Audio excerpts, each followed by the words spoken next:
Hiya Steve, just to recap on the work that we did yesterday on the range. The two big issues I've got in regards to your swing at this moment in time is one, a path going too much to the left on the way through with a club face that's rotating over too much, and then also an inconsistency in regards to the quality of your strike. On this particular shot we hit the ground before the ball,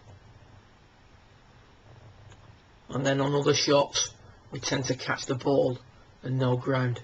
So I'd like to look at those two areas. We're going to look at the solid contact first. When we look at it from face on, the changes I'd like to see you make are to get the hands a little bit more in line with the middle of the left thigh, and as a result get the shaft leaning a little bit more towards your target. Now what that's going to do is that's going to produce a much more inside takeaway, but it's also fixing or presetting impact. If we look here with Charlie Wee, we tend to see a shaft that leans a little bit more towards the target. At address, he's got a shorter iron in his hand, and he's already started his takeaway at that point, which is why the hand position doesn't quite look the same. Once we're in that position, we just need to maintain it throughout the swing. So the feeling that we want, if we just run him through to his impact position, is that the handle leads the club head through impact. You can see there that the leaning the shaft towards the target is increased. This is going to improve your ability to do what we see here with Charlie, which is hit the ball, then the turf. So looking for ball, then turf.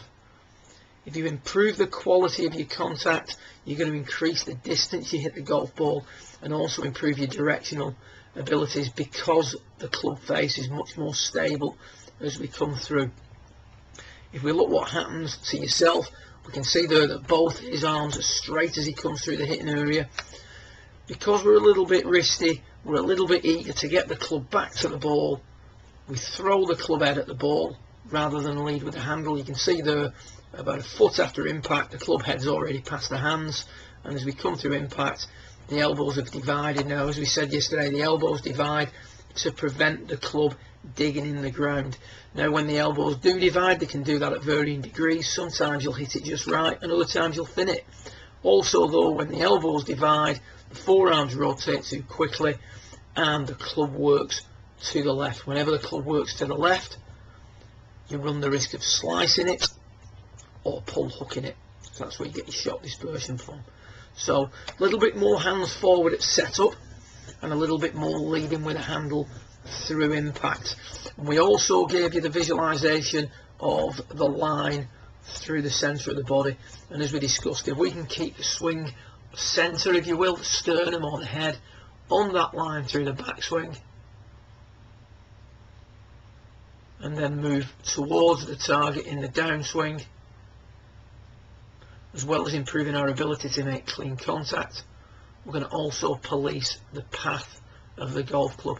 If we move to the right of that line, or to the left as we're looking, but if we move to the right of that line in the swing, we move back through impact, the club's going to tend to work across the ball a little bit too much.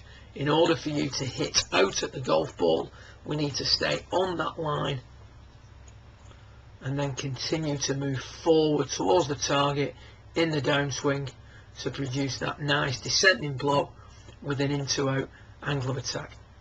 So good luck with it. If you give us a call, we'll put your next lesson in. Like I said, really enjoyed the session. I think you made great progress towards the end of it. Good luck, and we'll speak again soon. Well done.